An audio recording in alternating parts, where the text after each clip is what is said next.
2018 সাল। আসামের তিনসুকিয়া স্টেশনের 1 নম্বর প্ল্যাটফর্মে দাঁড়িয়ে থাকতেন 62 বছর বয়সী কুলি রতন কুর্মী। তার সঙ্গে থাকতো একটি দেশি কুকুর নাম কালু। রতন আর কালুর জুটি খুব বিখ্যাত ছিল। রতন মাল টানতেন আর কালু পাশে পাশে হাঁটত। যাত্রীরা কালুকে বিস্কুট দিত, রতন তাতে বাধা দিতেন না। রোজ ভোর 4টেই অবোধ আসাম এক্সপ্রেস ঢুকত আর রতন আর কালু প্ল্যাটফর্মের নম্বর 1-এ ডিউটির জন্য প্রস্তুত থাকত। রতন বলতেন, চল কালু ডিউটি। কালু লেজ নাড়তে নাড়তে চলতো। 2018 সালে 17 জুলাই, সেদিন রাত থেকেই আসামে প্রবল বৃষ্টি হচ্ছিল। ভোর 4:10 অবাধ আসাম এক্সপ্রেস ঢুকলো। এক ভদ্রমহিলা ট্রেন থেকে নামলেন, হাতে একটি ব্যাগ, কোলে 2 বছরের শিশু। হঠাৎ পা পিছলে তিনি পড়ে গেলেন আর শিশুটা ছিটকে রেল লাইনের ওপর পড়ে গেল। ট্রেন তখন ছাড়ার প্রস্তুতি নিচ্ছে। হুইসেল বেজে গেছে। রতন চিৎকার করে উঠলেন, কিন্তু তার আগেই কালু ঝাঁপ দিল। লাইনে নেমে শিশুটির জামা কাপড় ধরে টান দিল। 1 টান, 2 টান, শিশুটি প্ল্যাটফর্মে উঠে এলো। কিন্তু কালু আর উঠতে পারল না।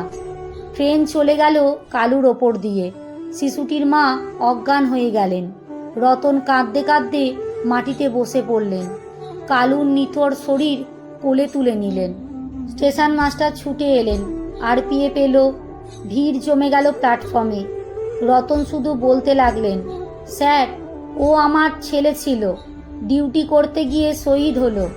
পরদিন খবরের কাগজে বড় শিরোনাম বেরোলো, তিনসুকিয়ার হিরো কালু নিজের জীবন দিয়ে বাঁচালো একটি শিশুকে।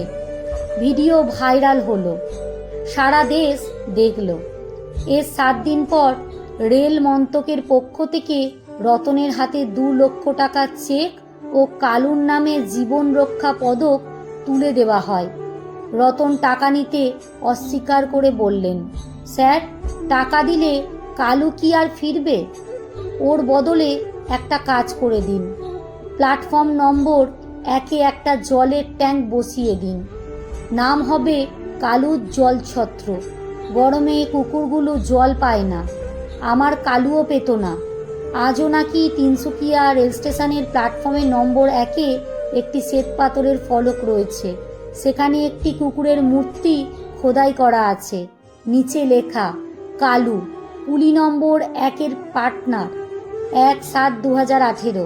পাশে একটি স্টিলের ট্যাঙ্ক, তাতে লেখা, কালুর জলছত্র, বিনা পয়সায়, বিনা ভেদাভেদে। রোজ শত শত কুকুর সেখান থেকে জল খায়। আর রতন, তিনি এখনো ভোর 4টেই আসেন, অবোধ আসাম এক্সপ্রেস ধরতে নয়, ডিউটি করতে।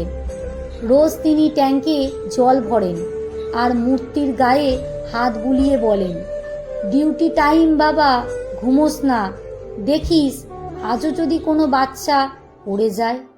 ট্রেনের গার্ডরা বলেন, অনেক রাতে নাকি এখনো প্ল্যাটফর্মে একটি কুকুরকে ঘুরে বেড়াতে দেখা যায়।